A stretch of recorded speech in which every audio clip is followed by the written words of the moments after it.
Round 2.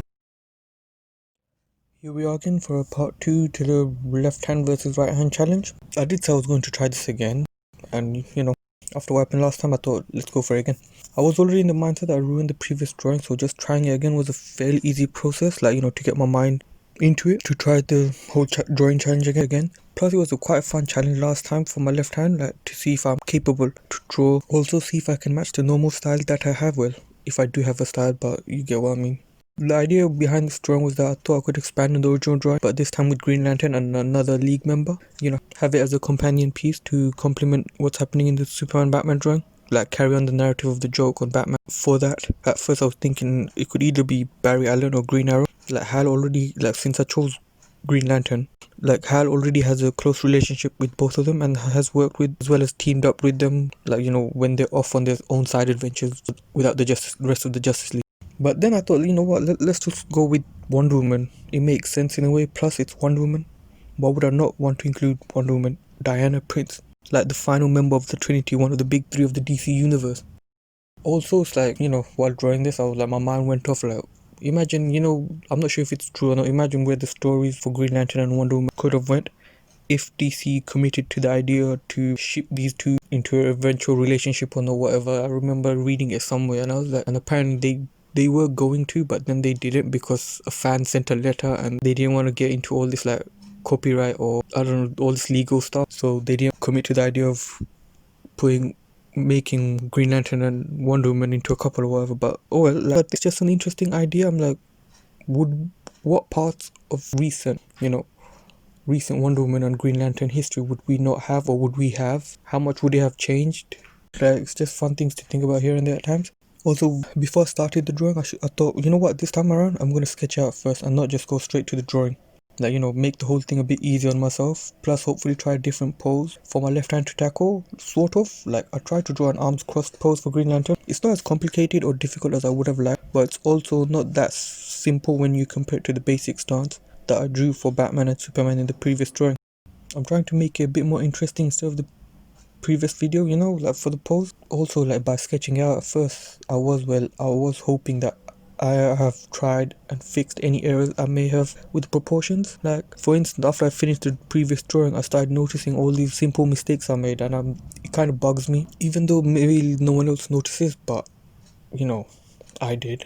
Clearly I'm not where I want to be with my drawing skills to be able to just start the drawing without a sketch. I'm not Kim Jong-gi after all. Looking at his videos and his process of drawing, the way his brain just maps everything out is just astonishing. I remember when I first saw one of his art, it was a video of him drawing the Samurai Star Wars mural. I'm sure everyone has seen it, and I was just amazed how he just went into drawing it.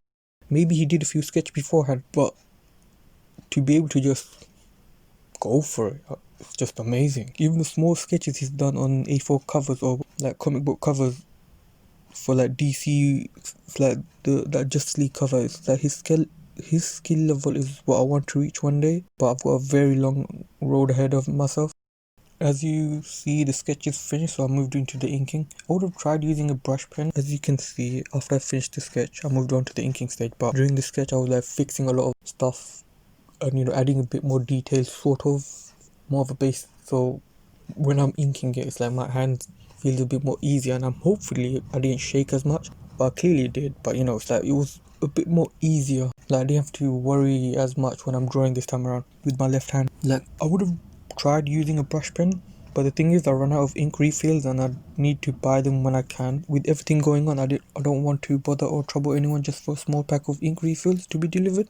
I know for a fact there's none available in my local area, so I'll have to order them in, but I'll try and hopefully do that before maybe Inktober starts. But hey, let's see. Maybe I will take part on Inktober, but I'm not 100% sure so far, but hopefully I do. The technique of just using a brush pen is quite interesting, especially how I've sort of become more used to it over the years since I've used it. I want to say the technique, but I could be wrong. That could be the wrong word.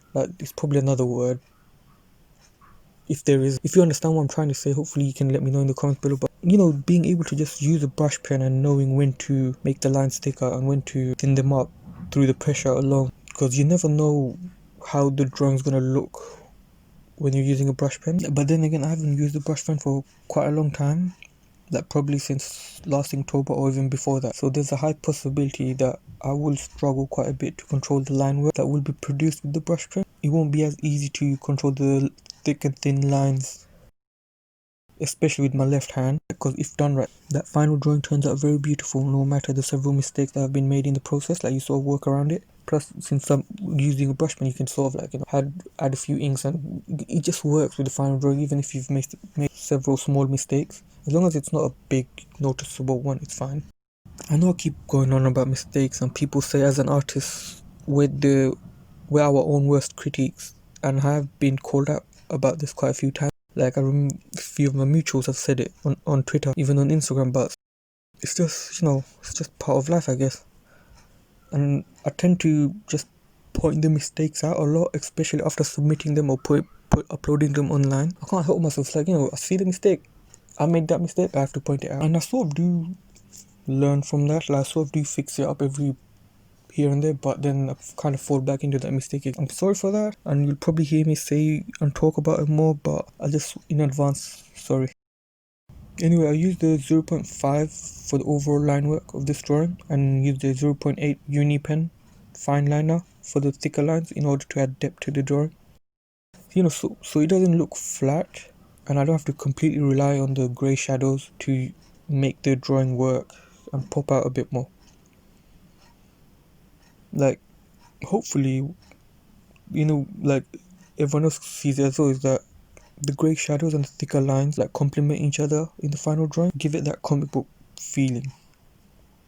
I was even gonna go as far as to keep the sketch underlay that I had, make it look like some professional work or some work you might find at cons on Artist Alley, or even online. But I just decided to remove it like everyone else does, and no need to go about, keeping it around. Either way, it works, but let's just get rid of it, it's fine. I used a simple grey to colour it up.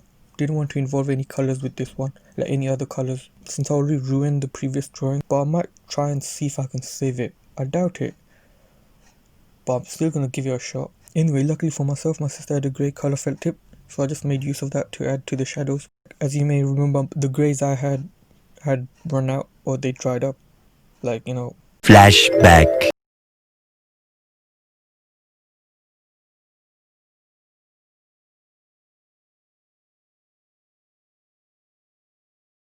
End of flashback. So they are not of use to me anymore. It was going to happen, and it did. It was going to happen eventually anyway, and it did. I mostly chose Hal due to Green Lantern Earth 1 storyline, as well as, John's entire Green Lantern run from Green Lantern Rebirth all the way to, when did it end? Around, I want to say, Rise of the Third Army, or was it the Phantom Lantern? But it's like Jeff John's entire Green Lantern run, basically. That's when I became a huge fan of Green Lantern anyway. But I'm really excited for the upcoming volume, volume 2 of Green Lantern Earth 1.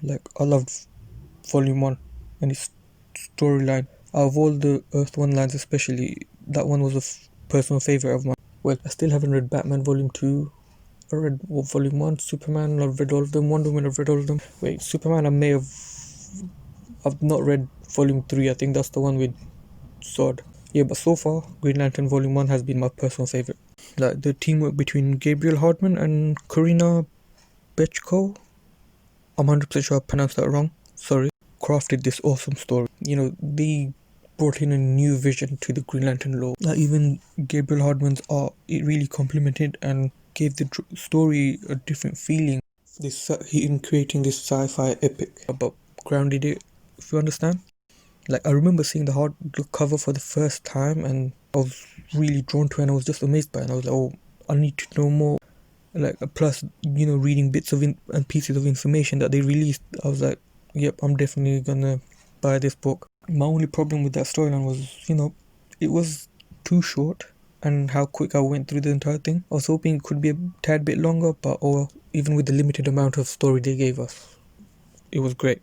Now I'm looking forward to what they are going to do in the second volume, as well as the new takes on the characters we already know. Kilowog, for instance, in volume 1 was way different what we are normally used to in the main continuity, so I can't wait. Plus, I have to say, another reason for me choosing Hal Jordan was because, as you've seen in my previous videos, I'm really excited about this rumor that he might appear in Zack Snyder's Justice League. like, hey, maybe it's fake, maybe it's not. Either way, I'm excited for Zack Snyder's Justice League. Even if Hal appears, he'll most probably be killed off or something to allow Jon Stewart to continue on the series. Or maybe, well, I'm not sure if it's going to be a series or a movie, but the rumors are it's leading towards a series. Either way, I'm happy. Or they could go down the route where Hal stays alive and he's only used for the Justice League, and the Green Lantern Solos movie or series, the HBO Max series, is where Jon Stewart gets to shine, you know, after they introduce him in Justice League. Like, it's not like it hasn't happened before, like it's happened in the cartoons. Also, mostly the comic book. Green Lantern Corps, Justice League Odyssey, like Green Lantern Hal Jordan, Green Lantern, the main title. Each of the Earth Lanterns are used and exposed in certain books instead of keeping them in limbo, you know, and waiting around for them to be used.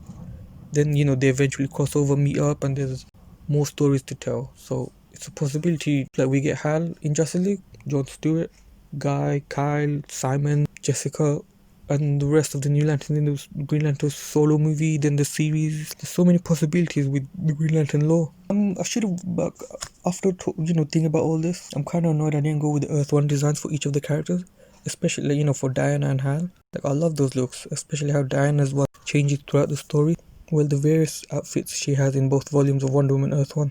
Like, I love a Rebirth outfit, and it's just basically Michael Wilkinson and his team's design from the movie with a few adjustments here and there, like the tiara, the boots, and the skirt. But, like, why would they not want to incorporate such a design into the comics and have it be Diana's primary outfit? It just makes sense. It's such a perfect evolution of her look, as well as the perfect way to modernize her while also keeping it very traditional. It's just perfect. You know, it's kind of like the Superman Reborn outfit. Only difference, they did not revert back to a previous design for no reason, as well as write it into the story. But yeah, it's like, I should have used one of her Earth 1 design, but, you know, her recent look is so perfect that I guess it was a subconscious decision just to go with it. Plus, Hal's bearded look in Earth 1, as well as the astronaut outfit with the Green Lantern design, it's quite unique, especially compared to the other designs. Like, I could have drawn that, but then again, looking back and looking at the overall Earth 1 design, that may have been a bit too complicated for my left hand to draw. You know, with all the details and the line work, I probably would have been shaking a lot more to get it right. So in a way, I kind of saved myself without really thinking about it.